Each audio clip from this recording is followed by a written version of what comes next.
सभी मिलकर के बोलेगा।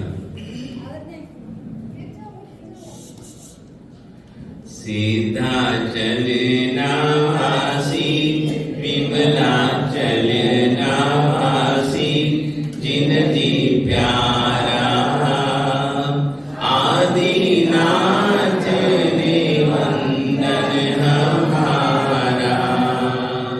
सीधा चलना वासी, विमला चलना वासी, जिनती प्यारा आदिनाथ ने वंदन हमारा।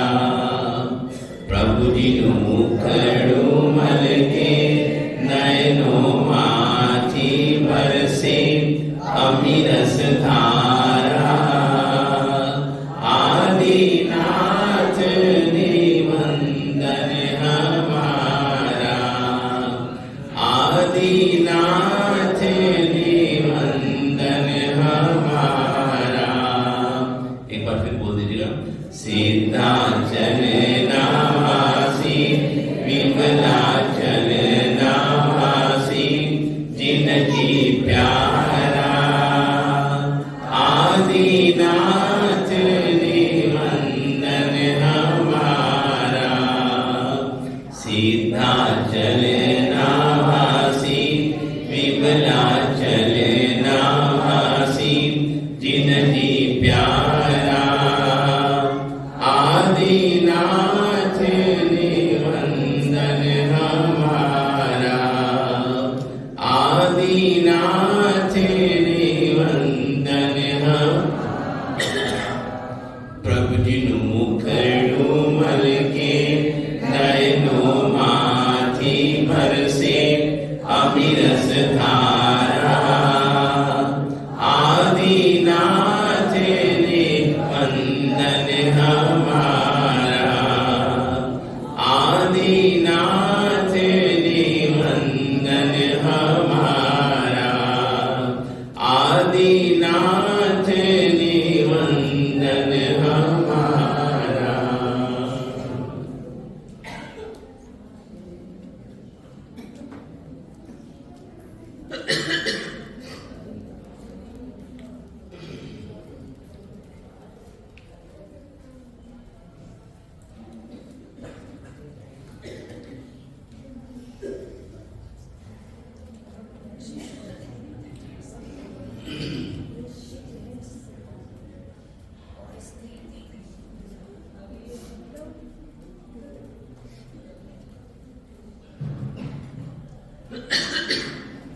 सभी यात्रीगण आराधक आत्मा सभी सुसाता में हो। सभी बोलेंगे, सभी बोलेंगे। सभी यात्रीगण सभी आराधक आत्मा सभी सुसाता में हो। सभी सुसाता में हो। चलो बढ़िया।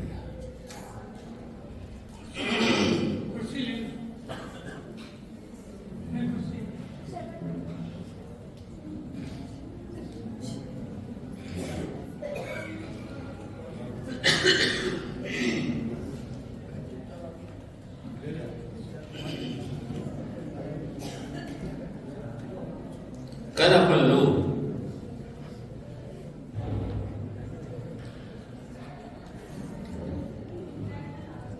जिस भक्त आत्मा ने परमात्मा की इस तीर्थ भूमि की कितनी चिंता की थी तोलाशाह ने।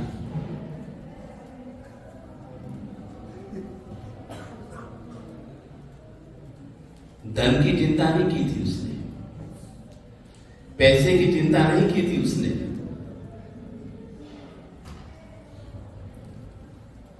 जो पैसा परमात्मा के लिए लग जाएगा परमात्मा फिर देगा।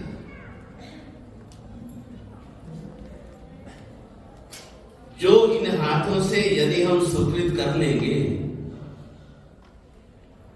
वही हमारे साथ में जाएगा।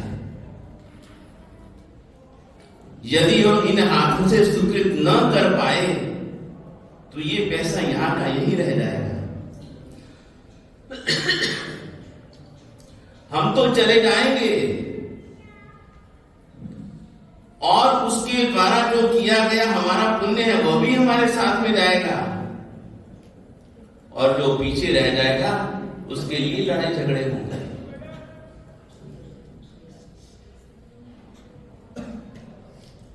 परिवार बिखर जाएंगे। ये सारी की सारी लीला हम लोग जिंदगी भर देखते रहे हैं, देखेंगे।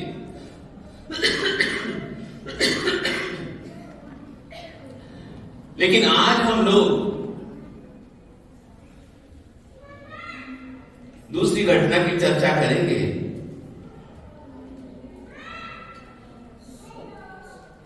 सबसे बड़ा यहां आने के बाद फायदा तो मुझे ये हुआ,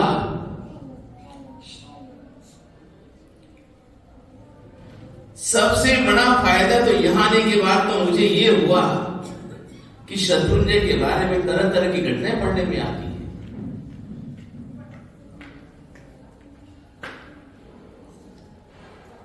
रोज कोई ना कोई नई घटना पढ़ने में आ जाती है। इस तीर्थ की क्या महिमा है, क्या गरिमा है, और क्या प्रभु की लीला है।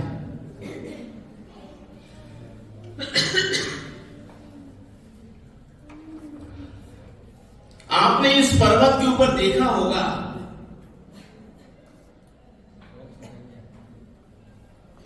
पुण्य पाप की बारी। आपने देखा होगा इस पुण्य पाप की बारी।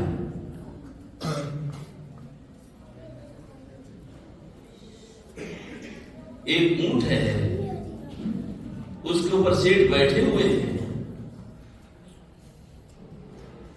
और एक उसके साथ में जो लगाम को पकड़े हुए रबारी है, उनका नौकर, उनका सेवक है।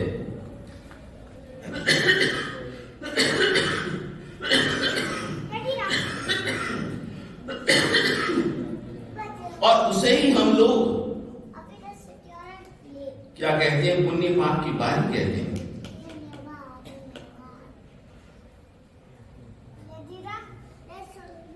इस बात का चिंतन तो आपके दिमाग में भी चलता होगा।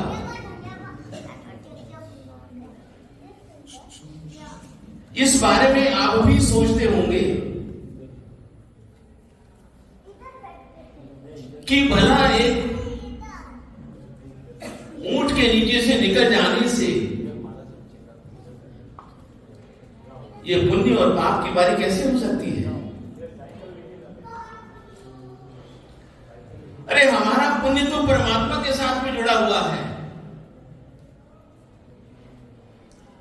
हम यात्रा करेंगे, हमारे पुण्य की वृद्धि हो जाएगी।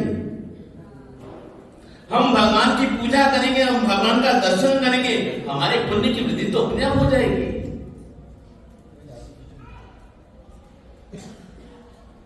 जरूरी नहीं है कि किसी हम पशु के नीचे से गुजरे और हमारे पुण्य और पाप की बारी खड़ी हो जाए। लेकिन यह भी एक बड़ी प्यारी घटना है। यह भी किसी की याद में बनी हुई है, किसी की स्मृति में बनी हुई है।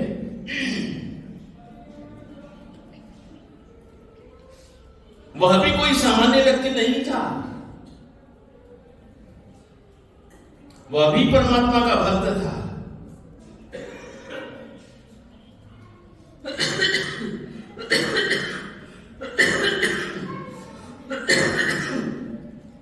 दुनिया में कितना भी संकट क्यों ना आ जाए, उसका नियम टूटता नहीं था। इस बात को याद रखिएगा।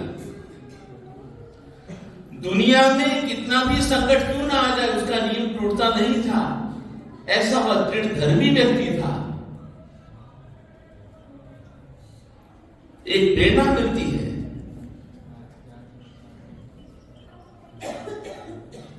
और सबसे बड़ी उसके पीछे जो प्रेरणा रही हुई है,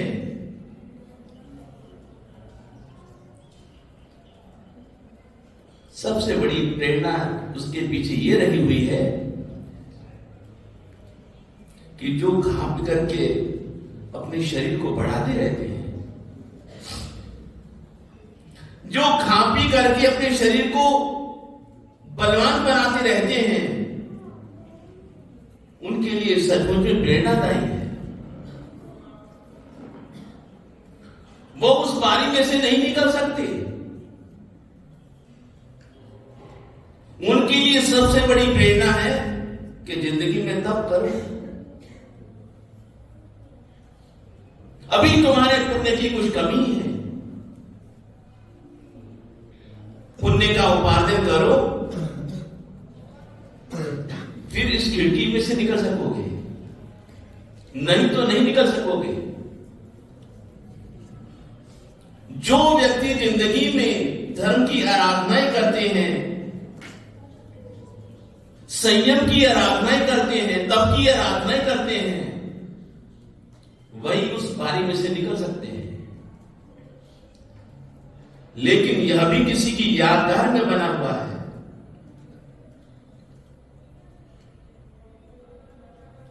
भक्त के साथ साथ वह दृढ़ धर्मी था। तो घटना कहती है कि आप देखते हैं कभी कभी ये प्रकृति बड़ी कुपित हो जाती है, कभी कभी ये प्रकृति बड़ी ही, श्री शांति भैया, बड़ी कुपित हो जाती है।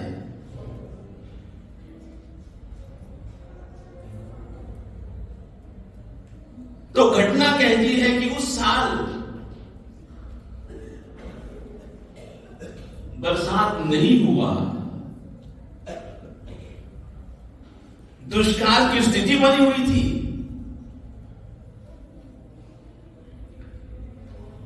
लोगों के सामने पानी पीने की बड़ी समस्या खड़ी हो चुकी थी।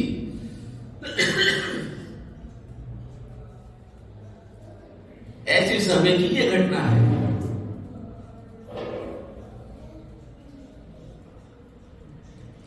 लेकिन एक पाटन का व्यक्ति था, भक्तात्मा था, परमात्मा के प्रति निष्ठा रखने वाला था। उसका नाम था प्रताप दास। उसका नाम था प्रताप दास। उसका नियम था, उसका नियम था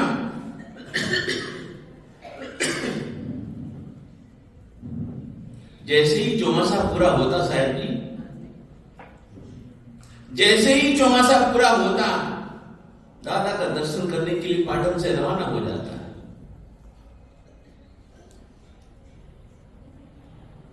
उस समय कोई वाहन नहीं थे।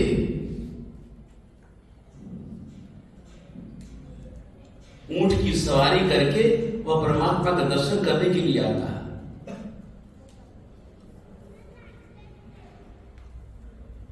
साथ में उसका नौकर है, उसका ऊंट है और सेठ स्वयं है। तीन जीवड़े परमात्मा का दर्शन करने के लिए निकलते हैं।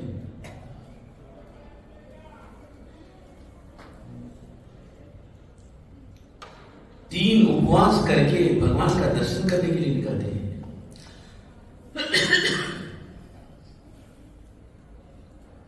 भगवान का दर्शन करके फिर प्रार्थना करेंगे, भगवान का दर्शन करके फिर प्रार्थना करेंगे।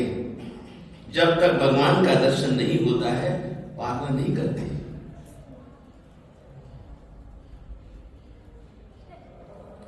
उस समय बरसात कम थी, गर्मी ज्यादा थी। बरसात नहीं थी, गर्मी ज्यादा थी। रास्ते में पानी पीने की भी समस्या थी। जो घर से लेके चले होंगे वो भी खत्म हो गया होगा। पेड़ पौधे भी बिना पानी के सूख गए। इतनी भयंकर गर्मी।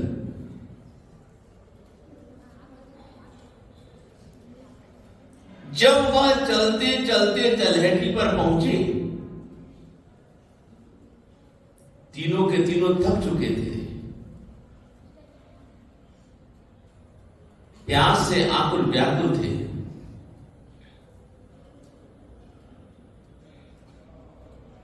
तीनों के ही प्राण एक साथ में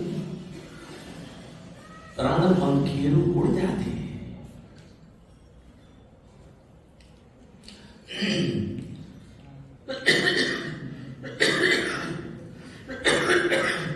जैसे ही उन तीनों के प्राण एक साथ में समाप्त हो जाते हैं, जीवन लीला समाप्त हो जाती है, उनकी स्मृति में यह स्थान बना हुआ है। उनकी पावन स्मृति में यह स्थान बना हुआ है।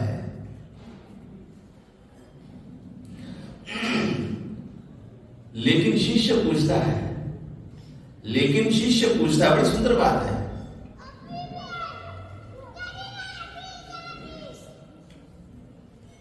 कि गुरुदेव,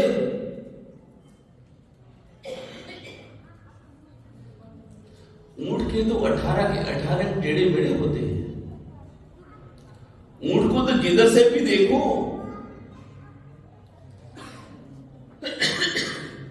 सारे के सारे अंग टेढ़े मेढ़े होते हैं। ये ऊंट का क्या मतलब?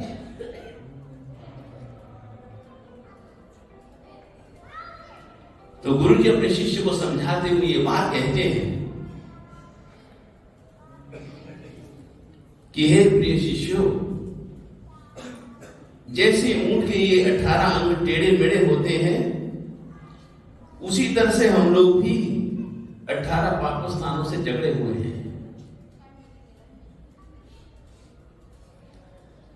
इससे मुक्त होने के लिए, इन पाप स्थानों से मुक्ति के लिए, ये हमको एक प्रेरणा है। इसलिए जो इसके नीचे से निकल जाता है, जो यानी कि 18 पाप स्थानों से निकल जाता है, सचमुच में वो फिर परमात्मा तक पहुंच जाता है, परमात्मामय बन जाता है।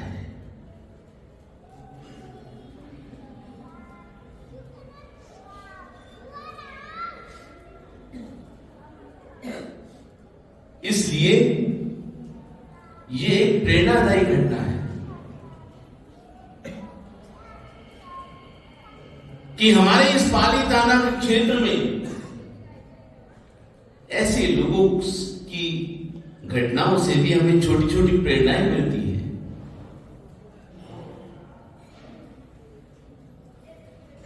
प्रेरणा सबसे बड़ी यही मिलती है कि हम भी अपने धर्म में दृढ़ रहें,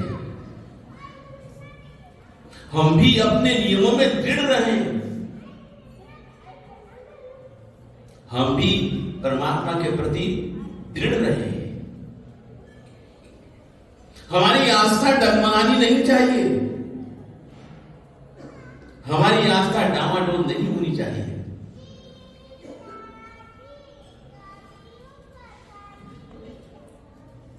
जो हमारी प्रतिष्ठा है,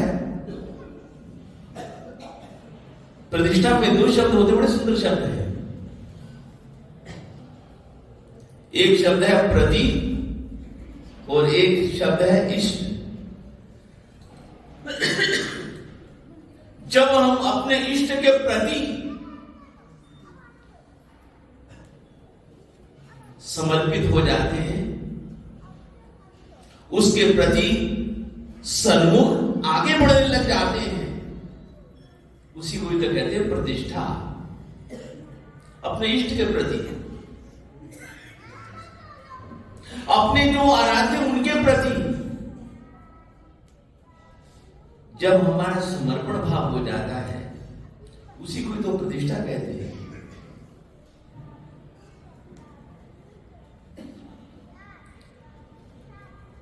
हमारे परमात्मा सब कुछ देते हैं,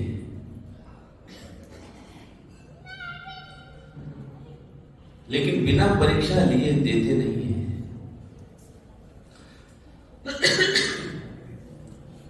पहले परमात्मा हमारी परीक्षा लेते हैं, फिर परमात्मा कृपा बरसाते हैं। सारे स्तोत्रों की जो संरचनाएं हुई हैं, सबके पीछे यही घटना छुपी हुई है।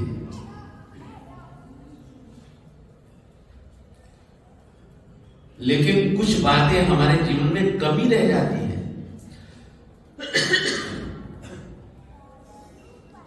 सबसे पहले तो हमारे में इतना धैर्य नहीं, हमारे जीवन में एकाग्रता नहीं,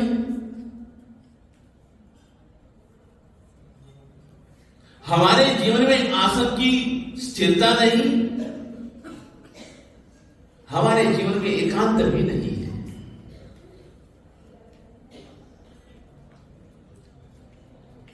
जब हम कोई जिंदगी में शुभ काम करने जाते हैं, उसी समय हमारा मन, हमारा चित्त विचलित हो जाता है।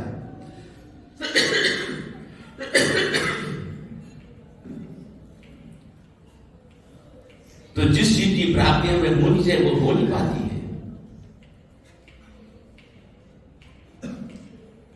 हर काम में हम लोग धैर्य रखते हैं, इस काम में भी हमें धैर्य रखना चाहिए।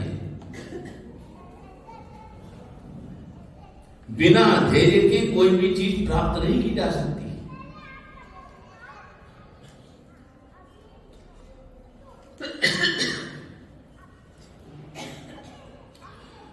तो आगे की घटनाएं प्रारंभ करने से पहले मैं निवेदन करूं, जहां चाह होती है वहां राह होती है, जहां चाह होती है वहां राह होती है।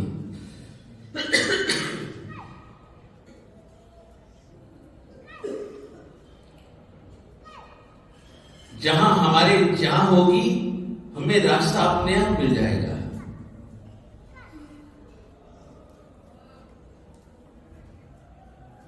हमारा मनोबल इतना मजबूत होगा तो हमें राह अपने आप मिल जाएगी।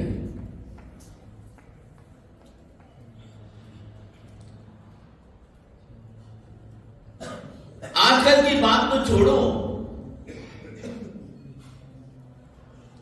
उस काल के राजा महाराजा भी, उस काल के राजा महाराजा भी तीर्थों की यात्राएं किया करते थे। उस समय के राजा महाराजा भी तीर्थों की यात्राएं किया करते थे और बड़ा ही अपने आप को सौभाग्यशाली समझते थे कि हमारे राज्य में इतने प्राचीन और इतने बड़े बड़े तीर्थ भूमियां हैं।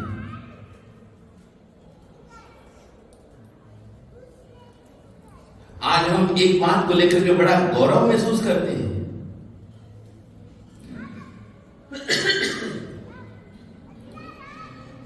कि हमारा हिंदुस्तान इतना अच्छा है, इतना अच्छा, इतना अच्छा है। बड़े से बड़े महापुरुष हो चुके हैं यहां पर, बड़े से बड़े महापुरुष हो चुके हैं यहां पर।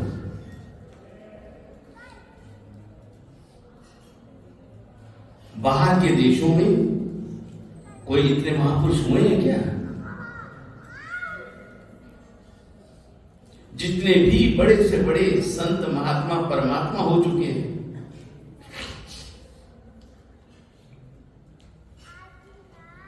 चाहे सनातन परंपरा में हो, चाहे जैन परंपरा में हो,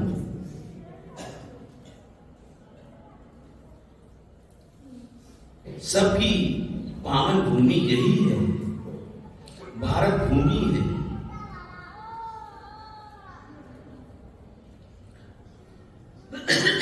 तो उस समय के राजा महाराजा भी अपने आप में ये गौरव महसूस किया करते थे कि हमारे यहां पर इतने प्राचीन और इतने बढ़िया बढ़िया तीर्थ भूमियां हैं। केवल मंदिर तीर्थ भूमियां ही नहीं, उनका दर्शन करने वाले भक्त लोग भी यहां पे रहते हैं।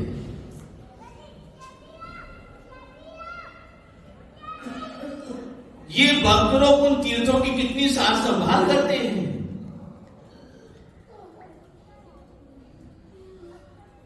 मेरा राज्य कितना धार्मिक है,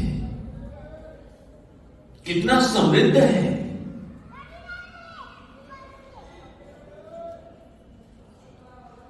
राजा लोग इस बात के लेकर के गौरव महसूस किया करते थे।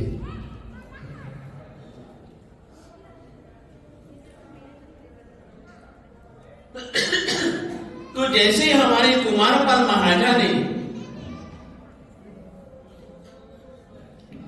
गुरु महाराज के सदुपदेश से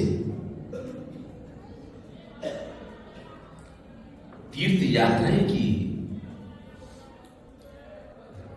अपने आप को आचार्य श्री हेमचंद्र सुरेश्वर महाराज के प्रति समर्पित कर दिया, समर्पण कर दिया,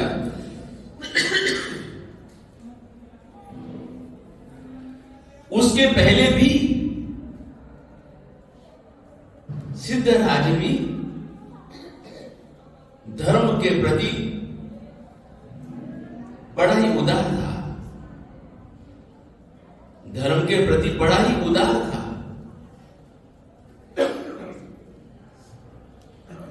मेरे राज्य में तरह तरह की प्रजा है, अपने अपने आराध्य देव हैं, अपने अपने इष्ट देव हैं, सब आपस में मिलजुल करके रहते हैं, बड़े ही प्रसन्न चित्त रहते हैं।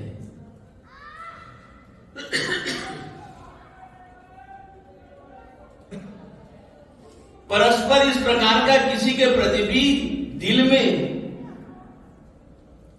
वैर और वैमनस्य नहीं है। तो एक समय सिद्धराज के मन में भी यह इच्छा होती है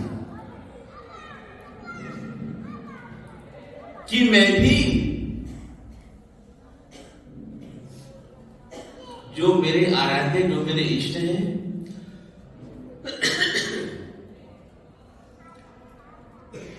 मैं भी उनकी यात्रा करूं, मैं भी उनकी यात्रा करूं।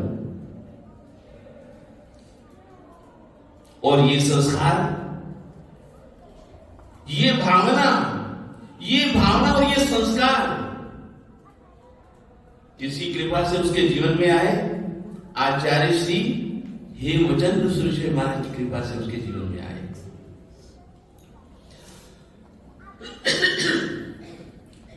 यदि उनके जीवन में सब धर्मों के प्रति आदर का भाव था, तो सिद्धराज के जीवन में भी सब धर्मों के प्रति आदर भाव था।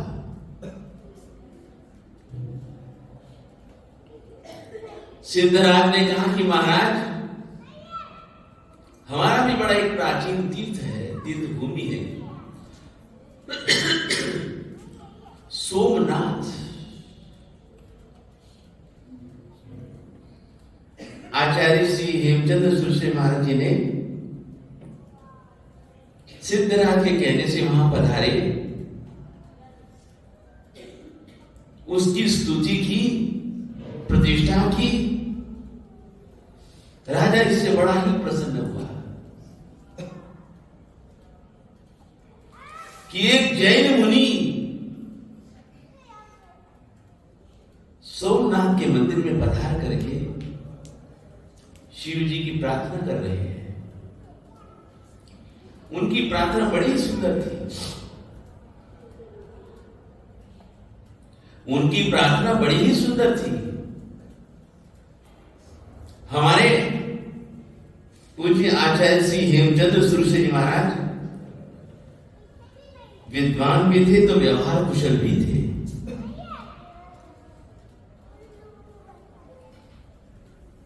जैसा उनके सामने अवसर आ जाता वैसे वह व्यवहार करते, लेकिन उनकी एक नजर बड़ी अच्छी थी, बड़ी पहली थी।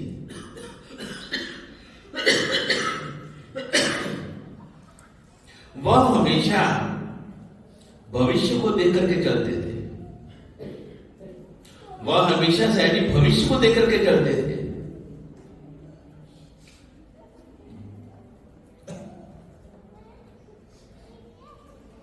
उनके वहां जाने पर प्रार्थना यही मुझसे निकलती है, जिस परमात्मा ने राम और द्वेष से मुक्ति पाली है, राम और द्वेष ही तो जन्म और मरण के कारणभूत हैं। जिसने इन दोनों से मुक्ति पाली हो, वह चाहे ब्रह्मा हो, विष्णु हो, महेश हो, वह चाहे ब्रह्मा हो, विष्णु हो, महेश हो, मैं सबको नमन करता हूं, मैं सबको सिर झुका करके प्रणाम करता हूं।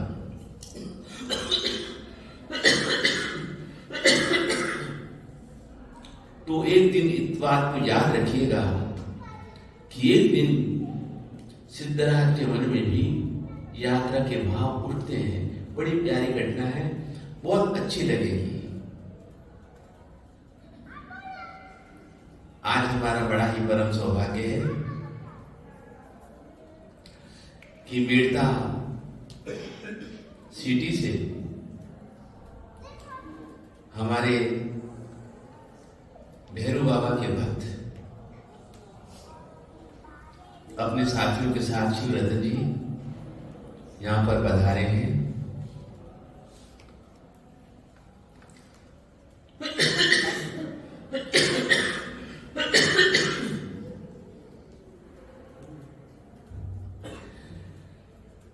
जैन समाज के साथ बड़े ही ये जुड़े हुए हैं।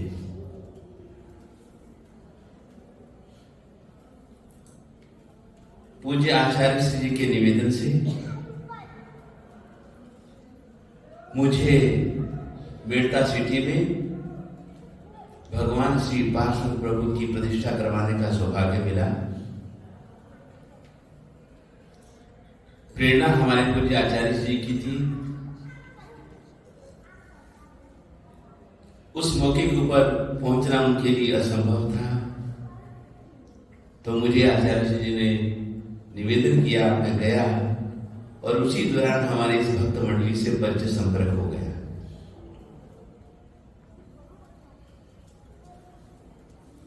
किस प्रकार की ये भक्ति करते हैं भैरव बाबा की, और किस प्रकार से समाज में इन्होंने सबके साथ में सामंजस्य बना रखा है। पता ही नहीं लगता, और आज भी जब से आए हैं पहले यात्रा करके आए हैं, पहले यात्रा करके आए हैं, परमात्मा का दर्शन किया है। दर्शन करने के बाद में फिर गुरु दर्शन किया है। सचमुच में ऐसी आत्मा को जितना भी अनुमोदन किया जाए उतना कम है।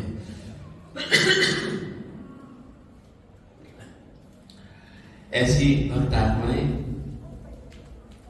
हमारे मेड़ता सिटी में रहती हैं, मेड़ता सिटी में बसती हैं। इतना ही स्नेह भाव संतों के प्रति रखते हैं, धर्म के प्रति रखते हैं। सचमुच में हृदय प्रसन्नचित्त हो जाता है जब ऐसे लोग मिलते हैं। तो फिर हमेशा याद इनकी बनी रहती है, कभी भी भुलाए नहीं जा सकते। लेकिन आज सभी का समय जो भक्त आत्माएं पधारी हैं, मैं अपनी ओर से भी और हमारे संपत्ति परिवार की ओर से भी मैं इनका हृदय से धन्यवाद करता हूँ, अभिनंदन अभिवादन करता हूँ।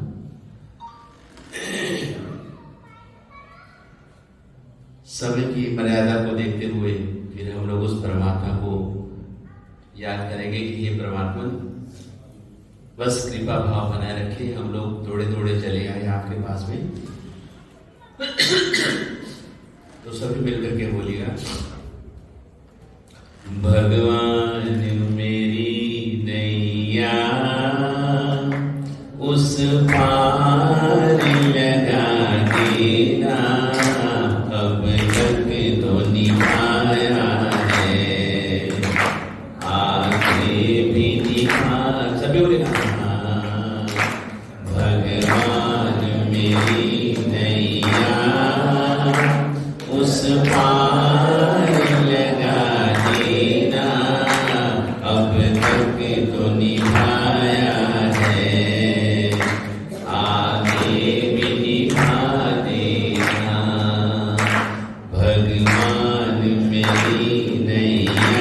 सभी बोलेंगे उस पार लगा देना अब तक तो निभाया है आगे भी निभा देना भगवान मेरी नैया उस पार लगा देना अब तक तो निभाया है आगे भी निभा देना अब तक तो निभाया है आगे भी निभा देना।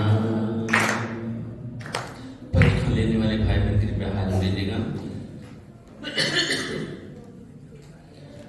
पाणहार जितुर्बज का यंत्राम गरम सहस्रारे नमः